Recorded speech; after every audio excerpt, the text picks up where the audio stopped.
AB star news देख रहे हैं आप और मैं हूं आपके साथ पल्लवी तिवारी। सबसे पहले आपको बता दें कि केंद्र सरकार ने पुडुचेरी में राष्ट्रपति शासन लागू कर दिया है। केंद्र सरकार ने बुधवार को पुडुचेरी में राष्ट्रपति शासन लगा दिया। केंद्रीय मंत्रिमंडल ने बुधवार को पुडुचेरी में राष्ट्रपति शासन लागू करने के प्रस्ताव को मंजूरी दे दी है।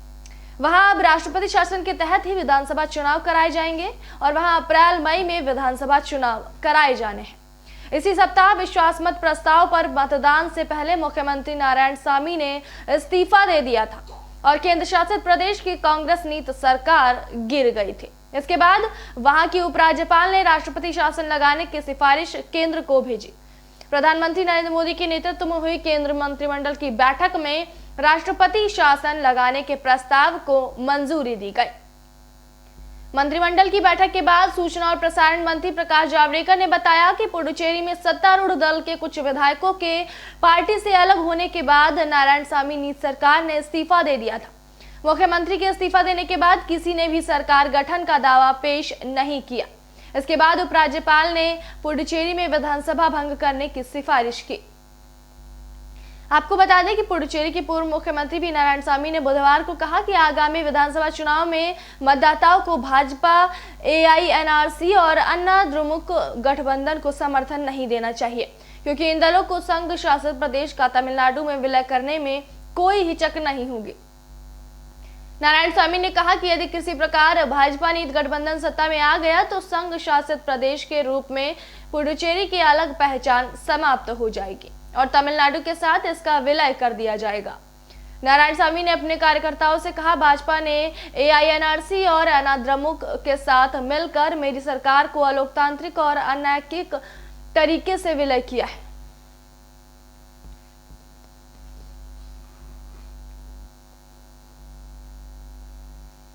1 मार्च से 60 साल के ऊपर वाले लोगों को टीकाकरण किया जाएगा। केंद्र सरकार ने बुधवार को फैसला किया कि 60 साल से अधिक उम्र के लोगों को और दूसरी किसी बीमारी से ग्रसित 45 साल से ज्यादा उम्र के लोगों को सोमवार से कोरोना विषाणु रोधी टीकाकरण शुरू होगा। इस दौरान सरकारी केंद्रों पर टीका निःशुल्क लगाया जाएगा, वहीं निजी क्लिनिकों और केंद्रों पर उन्हें इसके लिए शुल्क देना पड़ेगा। प्रधानमंत्री नरेंद्र मोदी की अध्यक्षता में बुधवार को हुई केंद्रीय मंत्रिमंडल की बैठक में यह निर्णय किया गया। बैठक के बाद सूचना और प्रसारण मंत्री प्रकाश जावड़ेकर ने संवाददाताओं को बताया कि मंत्रिमंडल की बैठक में यह फैसला लिया गया कि 60 साल से अधिक उम्र के लोगों को और किसी दूसरी बीमारी से ग्रसित 45 साल से ज्यादा उम्र के लोगों को कोरोना विषाणु रोधी टीका सोमवार से लगाया जाएगा।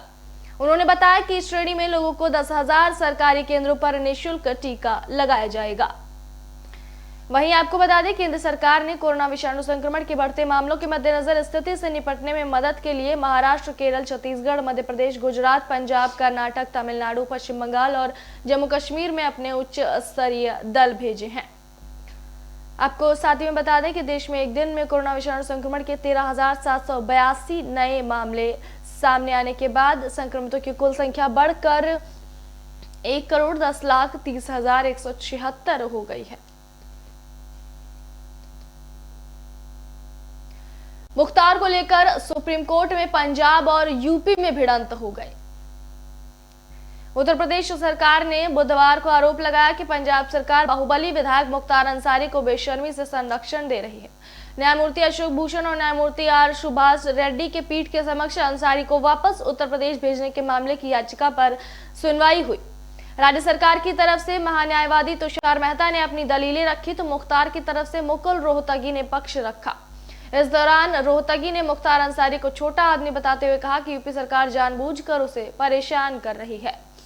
पंजाब सरकार की तरफ से वरिष्ठ वकील दुष्यंत दवे ने अपनी व्यस्तता का वास्ता देते हुए पीठ से सुनवाई स्थगित करने का अनुरोध किया। तुषार मेहता ने इस पर कोई आपत्ति नहीं की। इसके बाद सुप्रीम कोर्ट ने मामले की सुनवाई 2 मार्च के लिए टाल दी है। इससे पहले अदालत में तुषार मेहता ने कहा कि आरोपी के वकील के हिसाब से ये इतने छोटे आदमी हैं जिनको बचाने के लिए पूरी पंजाब सरकार बेशर्मी से इनके पीछे खड़ी है। तुषार मेहता की बात सुनकर मुकुल रोहतगी ने कहा कि अगर मैं इतना ताकतवर हूं तो मुझे सीएम बना दो। यूपी सरकार ने सुप्रीम कोर्ट में लिखित दलीलें दाखिल करते हुए कहा कि वह मुख्तार की सुरक्षा और उसके स्वास्थ्य को लेकर प्रतिबद्ध है। सुप्रीम कोर्ट अपने अधिकारों का इस्तेमाल कर मुख्तार को वापस उत्तर प्रदेश भेजे। मोहाली में दर्ज मामला भी प्रयागराज ही ट्रांसफर किया जाए।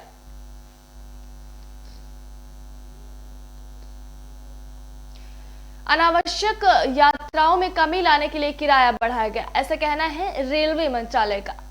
जी हां, कम दूरी की यात्री ट्रेनों के किराए में बढ़ोतरी पर लोगों द्वारा चिंता जताए जाने के बाद भारतीय रेल ने बुधवार को कहा कि अनावश्यक यात्राओं में कमी लाने के मकसद से किराए में मामूली वृद्धि की गई है। कोविड-19 पूर्णबंदी में छूट के बाद से रेलवे सिर्फ स्पेशल ट्रेनें चला रही है। शुरुआत में सिर्फ लंबी दूरी की ट्रेनों का संचालन किया जा रहा था, लेकिन अब कम दूरी की यात्री ट्रेनों का भी परिचालन हो रहा है। इस पर दैनिक यात्री संघ ने गहरी चिंता जताई है और कहा है कि गैर जरूरी ढंग से कोई यात्रा नहीं करता। भेड़ बकरियों की तरह ठूस कर या जान जोखिम में डालकर हम लोग पायदान तक पर लटक कर यात्रा करते हैं ताकि अपना और परिवार का पेट पाल सके।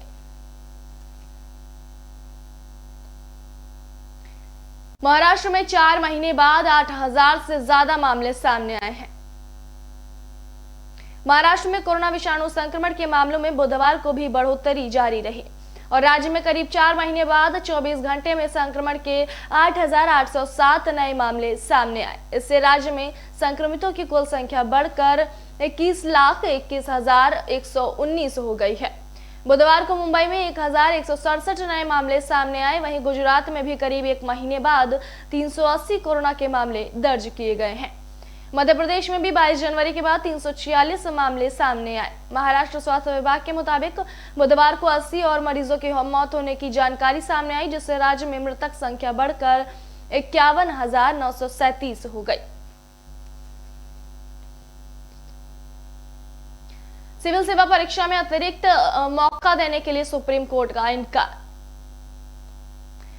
सुप्रीम कोर्ट ने बुधवार को कहा कि सिविल सेवा परीक्षा में उम्र सीमा पार कर चुके अभ्यर्थियों को कोरोना संक्रमण की विशेष परिस्थिति के मद्देनजर अतिरिक्त अवसर प्रदान करने संबंधी याचिका को खारिज कर दिया।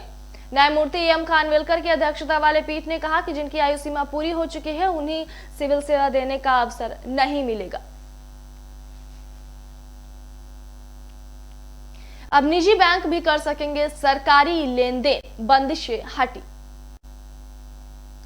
वित्त मंत्री सीतारमण ने निजी बैंकों के लिए बड़ा ऐलान किया है। सरकारी ने निजी बैंकों को सरकारी लेन देन या सरकारी बैंकिंग कारोबार करने की छूट दे दी है। यानी अब से निजी बैंक भी सरकारी कारोबार के लिए आवेदन कर सकते हैं।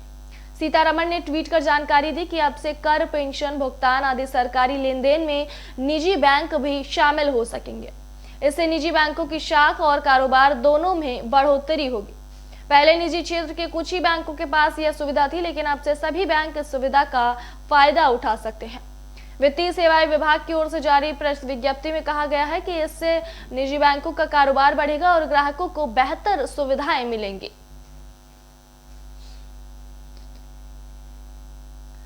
अनंतनाग में सुरक्षा बलों के हाथों 4 आतंकी ढेर। जम्मू कश्मीर के अनंतनाग जिले में बुधवार को सुरक्षा बलों के साथ हुई मुठभेड़ में 4 आतंकवादी मार गिराए गए। खबर लिखे जाने तक मुठभेड़ जारी थी और सैन्य प्रवक्ता के मुताबिक आतंकवादियों के छिपे होने की सूचना मिलने पर सुरक्षा बलों ने जिले की श्री गुफवारा क्षेत्र के शालगुल जंगलों में तलाशी और घेराबंदी अभियान चलाया। अधिकारियों के मुताबिक तलाशी अभियान उस वक्त मुठभेड़ में बदल गया जब आतंकवादियों ने गोलीबारी शुरू कर दी। उन्होंने बताया कि सुरक्षा बलों ने भी जवाबी कार्रवाई की।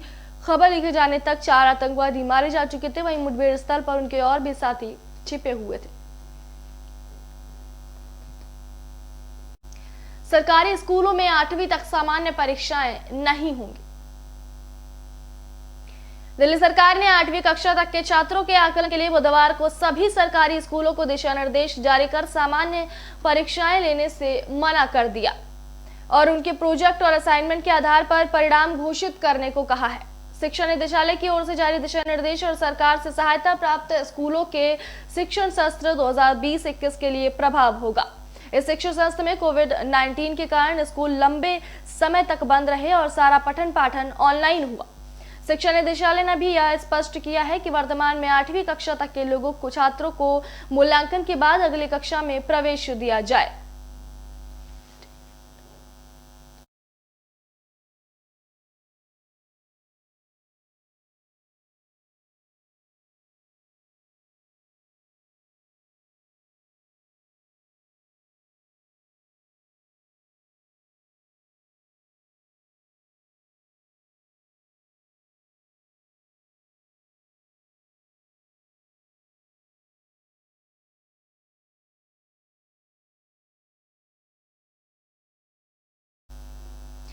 दुनिया का सबसे बड़ा क्रिकेट स्टेडियम प्रधानमंत्री नरेंद्र मोदी के नाम पर रखा गया।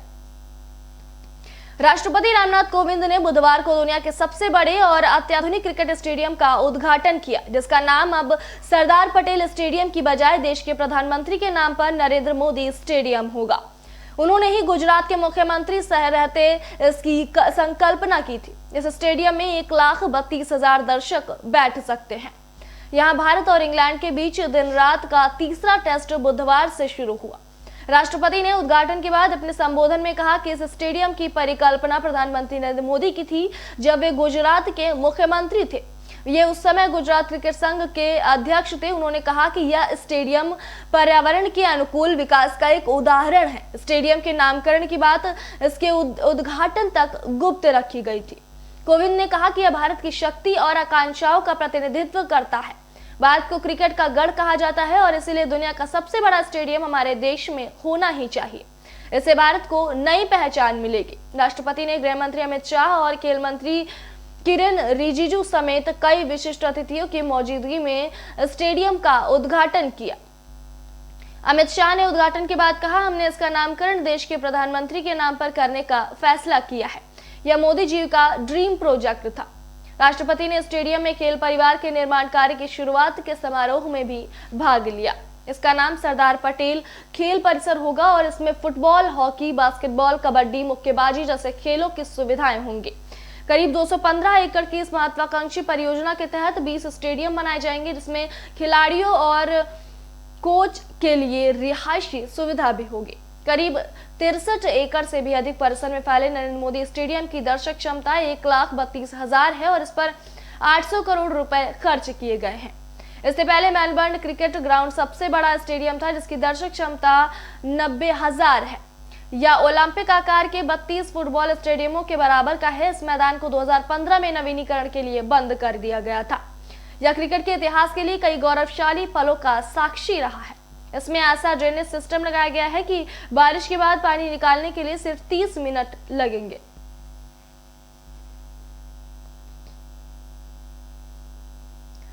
दो 2025 तक भारत को टीवी मुक्त करने का लक्ष्य, ऐसा कहना है केंद्रीय मंत्री डॉक्टर हर्षवर्धन का। केंद्रीय स्वास्थ्य और परिवार कल्याण मंत्री हर्षवर्धन ने बुधवार को टीबी के खिलाफ जन आंदोलन चलाने के लिए स्वास्थ्य मंत्रालय के वरिष्ठ अधिकारियों और अन्य विकास भागीदारों की उच्च स्तरीय बैठक की अध्यक्षता की। बैठक की शुरुआत केंद्रीय मंत्री ने संकल्प के लिए कार्रवाई और संसाधन दोनों के प्रति साहसिक प्रतिबद्धता से टीबी की बीमारी पर काबू पाने में भारत सरकार के अंतर्गत राष्ट्रीय टीबी उन्मूलन कार्यक्रम के लिए किए गए विभिन्न उपायों का उल्लेख किया। सभी रोगियों के लिए सकारात्मक प्रगति सुनिश्चित करने, भले ही वे देखभाल प्राप्त करते हैं, उन्हें निःशुल्क मिलती है। पिछले कुछ सालों में उच्च गुणवत्ता टीबी देखभाल मिली है, जिसका उल्लेख करते हुए केंद्रीय मंत्री ने कहा कि हम 2021 की टीबी का वर्ष बनाना चाहते हैं। उन्होंने विश्वास व्यक्त किया कि इन फायदों से सेवाओं, टीबी के अपमान को दूर करने और 2025 तक भारत को टीबी मुक्त बनाने के लक्ष्य को हासिल करने में सहायता मिलेगी। केंद्रीय मंत्री ने कहा कि कोरोना के प्रबंधन में मिली सीख से प्रेरणा लेते हुए भारत ने न केवल महामारी पर सफलतापूर्वक काबू किया है, परंतु वह आशा की किरण के रूप में उभरा है, जबकि विश्व समाधान, नैदानिक और टीके के लिए भारत की ओर देख रहा है।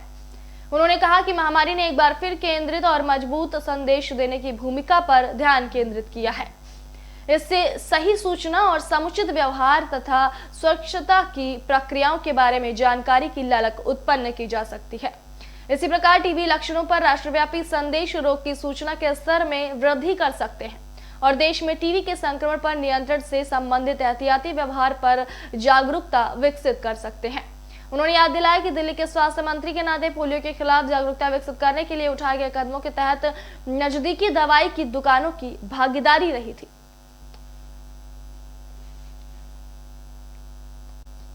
उपराज्यपाल ने सड़क निर्माण के काम में तेजी लाने के लिए निर्देश दिए। अधर में लटकी सड़क परियोजनाओं की वजह से दिल्ली भर में वाहन चालक सड़कों पर जाम में फंस रहे हैं। दिल्ली और एनसीआर में जाने वाले वाहनों को एक मार्ग से दूसरे मार्ग तक पहुंचाया जा सके और प्रमुख मार्ग का जाम दूर किया जा सके। इसके लिए दिल्ली सरकार ने एक विस्तृत कार्य योजना तैयार की थी। इस कार्य योजना के तहत 77 मार्ग को चुना गया था। इन कॉरिडोर में छोटे छोटे बदलाव कर मार्गों को भारी जाम से राहत दिलाने की योजना थी। लेकिन सरकारी एजेंसियों के तालमेल की वजह से ये योजनाएं आज तक फंसी हुई हैं। सूत्रों ने बताया कि इन फंसी योजनाओं को लेकर बुधवार को उपराज्यपाल अनिल बैजल की अध्यक्षता में एक उच्च स्तरीय बैठक हुई। बैठक में कई विभागों के अधिकारी शामिल हुए। बैठक में उपराज्यपाल ने सभी एजेंसियों को इन योजनाओं पर तेजी से काम करने के आदेश दिए हैं ताकि आम जनता को जाम से राहत दिलाई जा सके। ये योजनाएं लागू होती हैं तो दिल्ली वालों को जाम वाले प्रमुख स्थलों से छुटकारा मिलेगा। इन स्थलों में नई दिल्ली, ITO, सराय काले खां समेत आसपास के प्रमुख इलाकों को शामिल किया गया है। राजधानी में तापमान 32 डिग्री के पार पहुंच गया।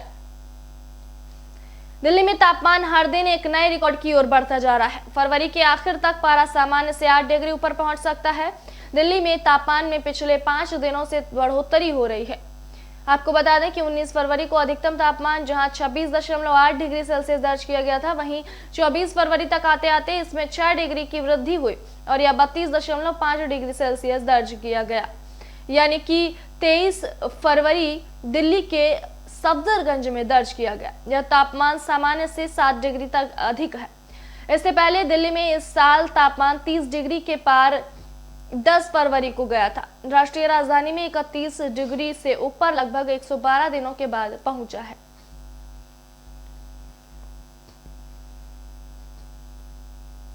वहीं किसान नेता राकेश टिकैत ने कहा कि राजनाथ को अगर बातचीत की आजादी मिले तो सम्मानजनक फैसला हो सकता है।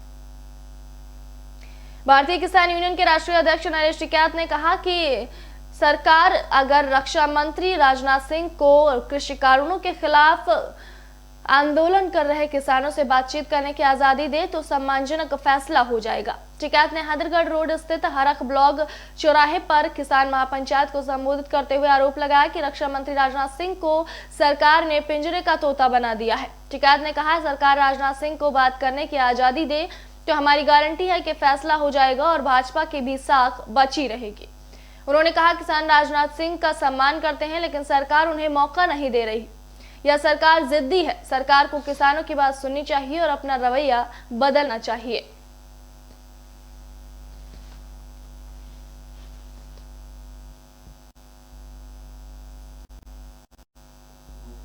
आज के लिए गुड मॉर्निंग भारत में बस इतना ही। फिलहाल देश और दुनिया की तमाम बड़ी खबरों के लिए देख रहिए विस्टार न्यूज। नमस्कार।